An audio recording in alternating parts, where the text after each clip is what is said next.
Hey guys, just here with JHart Modelworks. We are back at the bench and it is time for an update on the Ducati 1199, the buddy build that I am doing with Jamie G from Jamie G's Scale Model Garage.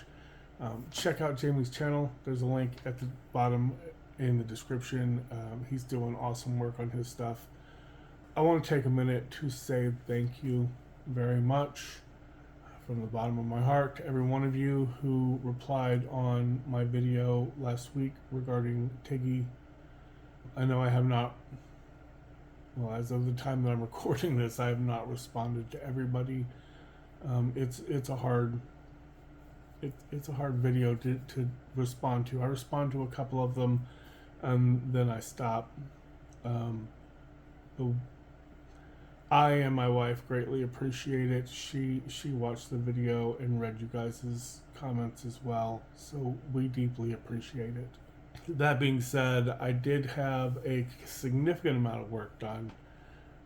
I believe it was last Friday. I just, to get my mind off of things, I hung out with Jamie G and on WhatsApp on a video chat, and we were just hanging out, and I got a little bit more done on the bike, so we are, I want to say we are roughly halfway done with that bike build.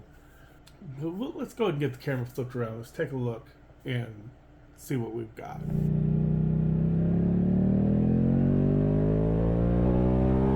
Alright guys, here we are, and like I said, we've had a lot done on the build. Now, if you remember from the previous video on the bike, which was a few weeks ago, we had the body panels. They were all painted and clear coated up. We did have some issues in the seams had ghosted up after I had painted. The really aggressive automotive grade lacquers that I used caused the seam on the center of the tank to ghost up. It also caused the mold seams that I had sanded down perfectly flat. The primer looked perfect. As soon as we shot this paint, it ghosted those seams right back up. Just that really aggressive lacquer thinner in there softens that plastic. It gets all the way down and it causes those to ghost back up. So I said I had a plan to address them, and that plan was, after the clear coat had fully cured up, I came back in and I just shot some gunmetal stripes. No, this isn't gunmetal. This is Mr. Hobby Metallic Black. So I just shot a stripe over these mold seams. I shot a matching stripe along the center of the tank. And in order to tie that all the way in, even though there's not a seam on this, I went ahead and ran that same stripe along that top edge and tapered it back into the end of the rear body piece here. So that will all look like it's all matched up, kind of like it was planned that way. That's the goal. I'd also mentioned in there that I had 3D printed a helmet, but this helmet looks incredibly big. Like, puts that into perspective. That just seems, it says it's in 1/12 scale, it just seems really big. Like, it's almost as big as the entire gas tank.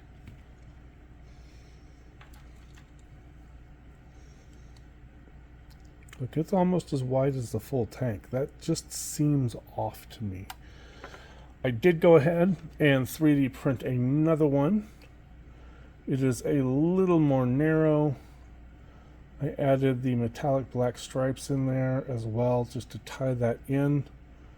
So hopefully that will appear more in scale. I don't know.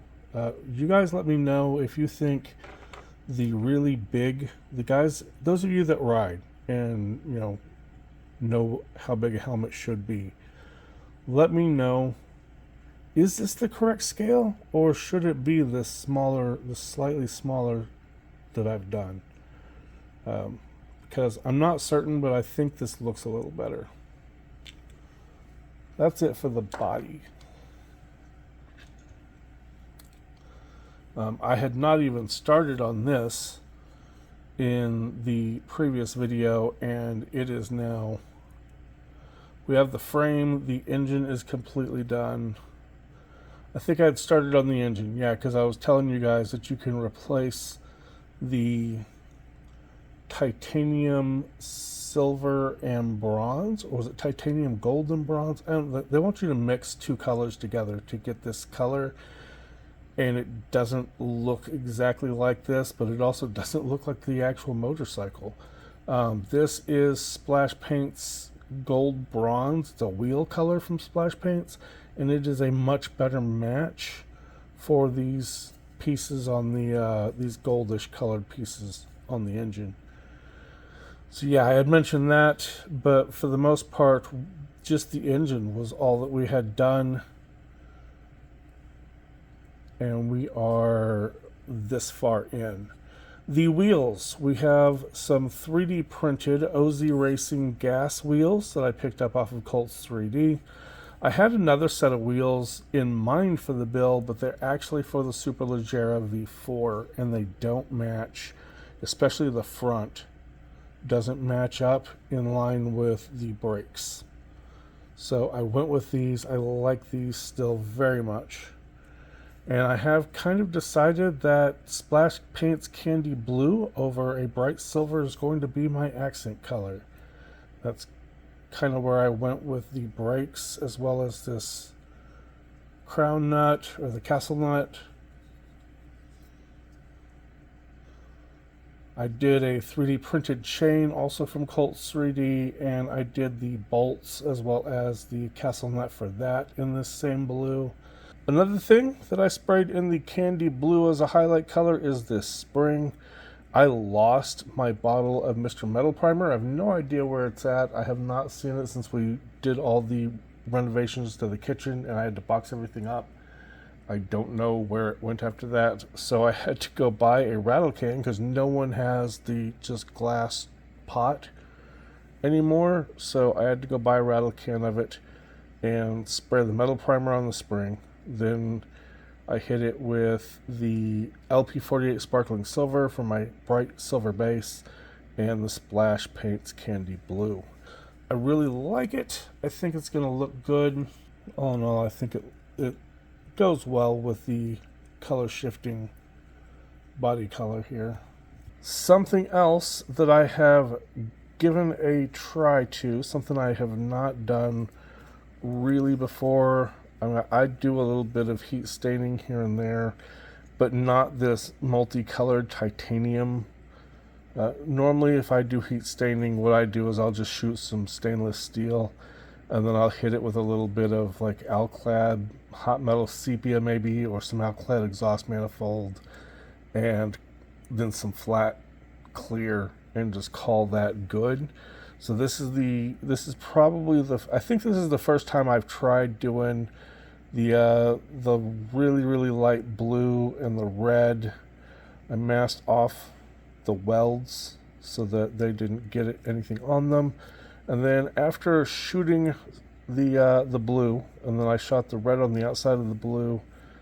You can kind of see in here, got a little blue right here on the edge of this, right where that curve is, because that would get hot, and then a little bit of red. Got it kind of heavy here because that's closer to the engine. I got it a little darker when it was closer to the engine. I hit it with some, I want to say it was clear black. I may have very lightly ghosted some exhaust manifold up towards the actual block itself, but just darkened it up a little bit here and there. And then I came back afterwards and I hit it, because I started this with titanium silver, and then I came back and I hit it with a very light mist coat of that same silver, just to tone all those colors back down so they weren't just blaring and jarring. And I like it. I like the effect. I think toning it down makes it look a lot better. You can kind of see a hint of the color, but it's not just, out there stabbing you in the face. I have also gone exceptionally overboard with the forged carbon. Pretty much most of the chassis components I did with my forged carbon paint technique. And got the this kind of radiator cooling fan. These chassis pieces up here, there's going to be more. The chain cover, the kind of rear fender, all of that.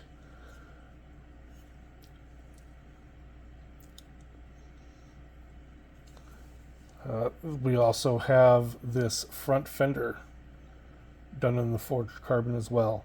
Now I do have a problem with this, specifically this front fender, and that is when you set this on here like it's supposed to be, it catches. And what it's catching on, these are part of the Tamiya fork set, but there are these rivets that hold the rotor to the disc here.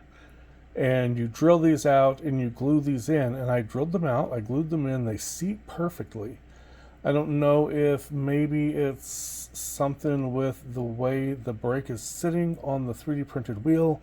Maybe the 3D printed wheel center is just slightly off. I'm not entirely certain, but these little metal these little metal rivets here are catching on the edge of this fender. So what I've done, I haven't printed them yet, but I just finished 3D modeling them tonight. It's Thursday. I tend to record on Thursdays and then edit on Fridays so that I can get a video out for Saturday. But I have 3D modeled some plates that match this connector right here. So this is the connection point for the front fender here, and it connects, come on, zoom in. Maybe we can zoom the camera. So it sits right in here. So they're not really big, they're just about a 0.5 millimeter thick. They should sit right on here, and I'm hoping that that will give me just enough. If I kick just out by about a 0.5 millimeter on each side, I'm hoping that'll give me just enough clearance that these will stop rubbing on that fender and it'll stop hanging the wheel up. Because the wheel itself it's not sticking in between the forks. It's just these rivets catching, as far as I can tell. We'll see once I get that installed. We did do Tamiya's fork set. I've never done a fork set before. These are kind of cool. I wish the V4 had a fork set. I think Hobby Design did one, but I'm not looking to, I don't know. I may pick it up, we'll see. Maybe Tamiya will put one out, because I like Tamiya's fork sets. These are really, really nice. The tops of this are as a part of that fork set as well, so instead of you having to go in and paint the parts that are in the kit, which is all one piece, is black, the silver metal, and the blue are all one piece, and you kind of are supposed to paint them individually. These are already anodized. The silver pieces are metal, the anodized blue is metal, and you just paint the little black bits and you glue them all together. They all sit well, and it looks a lot nicer, a lot cleaner than I would have done. We have the clutch, I think the clutch and brake reservoirs, which I tried to make them look like they were full, like they would be on the actual bike. The way I did this was I basically just painted this whole piece in the titanium silver. I then came in and shot some clear orange over that, and then dry brushed some white across along the bottom edges to kind of give it that white plastic look. So it kind of looks like there's white plastic and you can kind of see the fluid inside the reservoirs. I don't know how great it is, but it is kind of what it is. Another thing that I have done, there's a seam on the top of the radiator cap. The radiator cap is actually just one piece with the radiator. And what I did was when I was trying to sand it, it wasn't sanding well, and it didn't look good after I sanded it flat. So I cut it off and I 3D modeled and printed my own radiator cap, which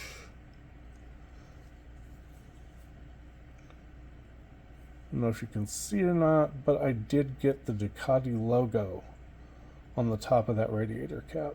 So yeah, this Öhlins rear shock, that is part of the fork set as well, but it gets you that anodized orangey metal for the shock. It looks beautiful. I did forget these decals, which I can still get them in now, so I need to get that in before I install the rest of this. I need to remember to get those decals in place. There's a Öhlins decal that goes on each side of these forks, and I forgot to do those, so I need to get those done. And yeah, that's where we're at. Thanks for hanging out with me, guys. I always appreciate you watching the channel. I appreciate your support. Again, I greatly appreciate all the support and the condolences and everything from that last video. It's been kind of a rough week, but yeah, we're gonna get back to the bench. We're gonna get back to work and try and make some more progress on this bike.